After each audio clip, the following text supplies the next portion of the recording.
Hello everybody, Steve here, and so today is going to be part 2 of doing this Master Lock 19 cutaway.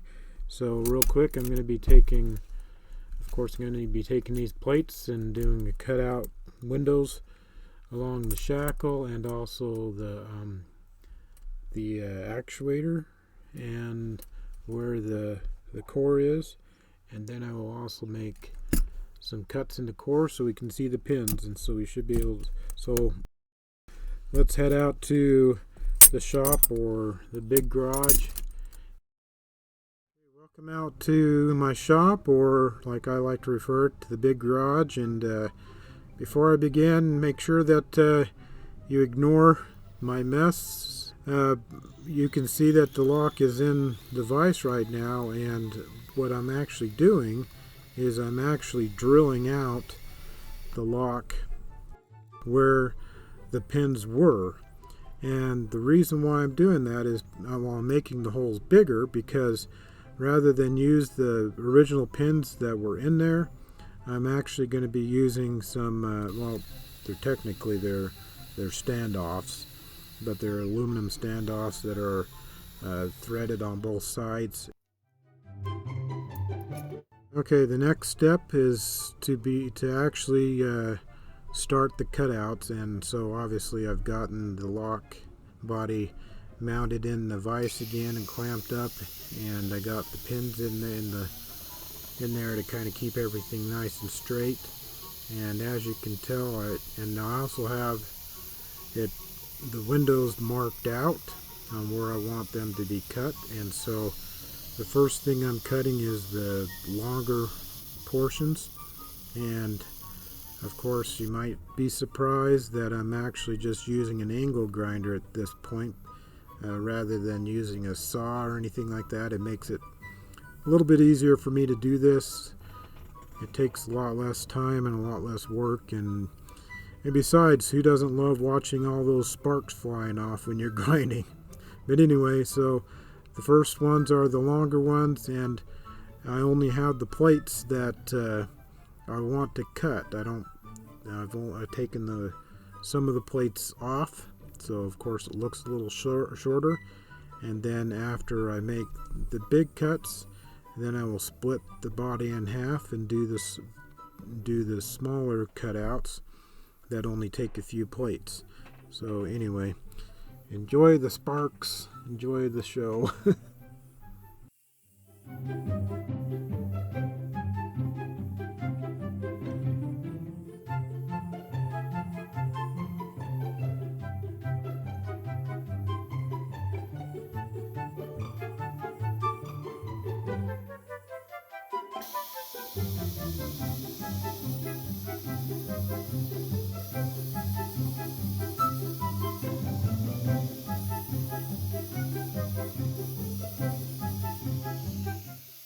First thing I'm going to do is I'm just going to take each plate, and I have basically a chamfer bit in my drill press, and I'm just going to chamfer all the holes. And I'm not really going deep, I'm just going deep enough to get rid of the burrs that the drill left behind. So anyway, after I chamfer all the holes and get rid of those burrs, then the next thing I'm going to do is I'm going to take each plate over to the bench grinder where I have a wire wheel set up, and then I'm just going to go and just basically just remove the burrs that are on the cuts and make sure that the holes are all clear. Basically deburr it with the wire brush on the bench grinder. I'm going to throw all the parts in this again to help get these cleaned up and polished up and stuff, all the plates and all the parts and everything. So I'm just going to be throwing all those in.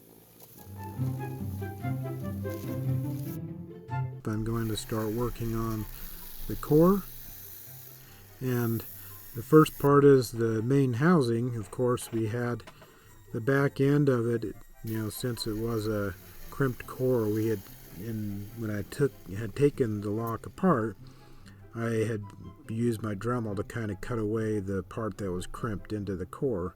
And so I'm going to put this on my belt sander, and I'm just going to sand that back flat. Okay, now we're to the fun part, and that is making the cuts in the core itself. And so the first thing I'm going to do is I have the housing here, and I'm going to use my drill to basically machine the cuts in the core. Instead of using a saw or anything, I'm actually going to machine it. So obviously I have done a few modifications to my drill press, and first of all I have this vise mounted on my table, and that allows me to use some handles to move it in the XY direction.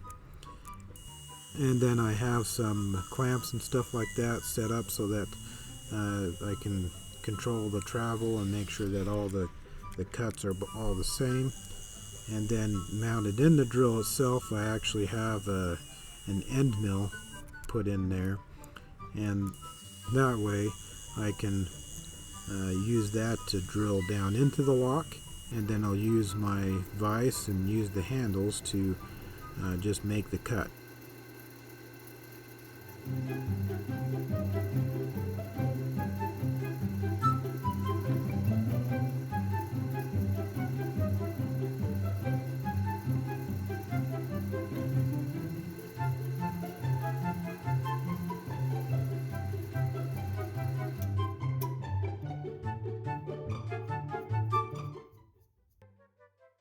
I think it looks really good. I think it turned out really nice.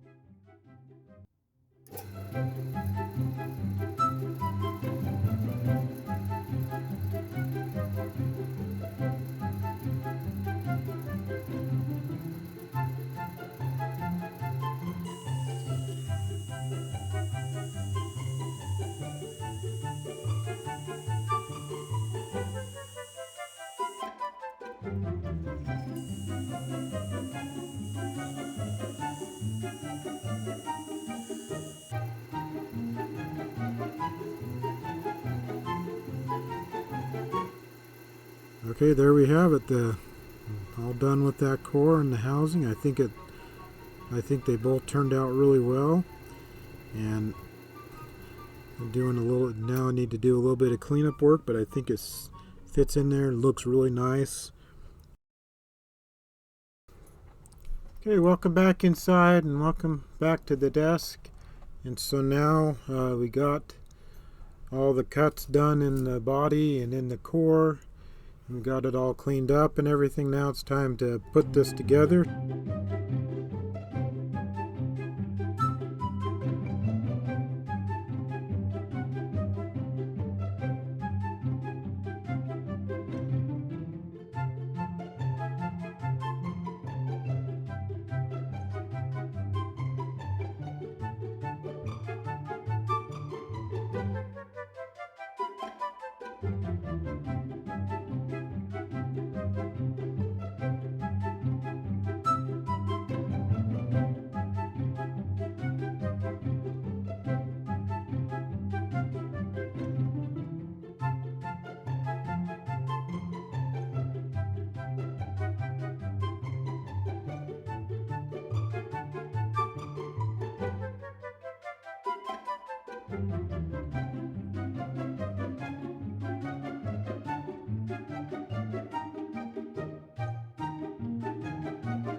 Okay, here are the final results. I actually just took it out and used my vise to squeeze the plates, squeeze it together, and tightened up the screws and stuff. So here is the final results of this Master Lock number 19 cutaway project that I've done. This is actually for J. Gabriel. So let's take a really good look at this guy so you can see the core in there, and then you can see the key work in there, and of course everything works really nice.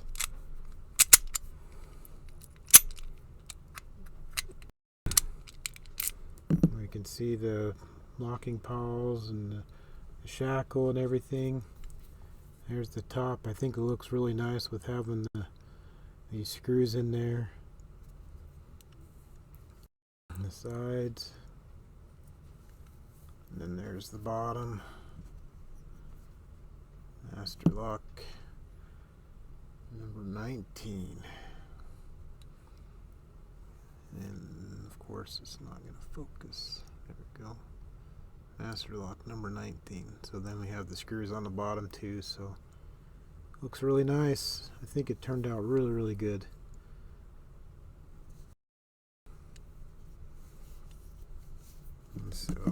And there's the key. We got that cleaned up as well. We threw that in the polisher with the other parts and got that all cleaned up. So anyway, there we go.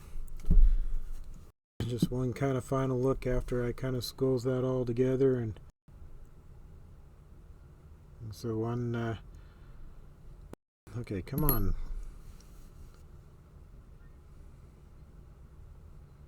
There we go. Okay, there we go. One final look after we got it all squeezed together and looking really good. So anyway, and when we compare it to our regular Master Lock number 19, I think it looks really good. So anyway, thank you very much for watching. Make sure that you leave a like and that you're subscribed. And definitely leave comments down below and let me know what you think. And even if you love it, leave a comment saying that you love it and tell me what you think. And thank you, J. Gabriel, for letting me do this for you. I definitely enjoyed doing this. I think it turned out a lot better than the other one I did for you. So I'll have to get it sent off to you as soon as I can. So anyway, thank you everybody for watching. Have a wonderful day.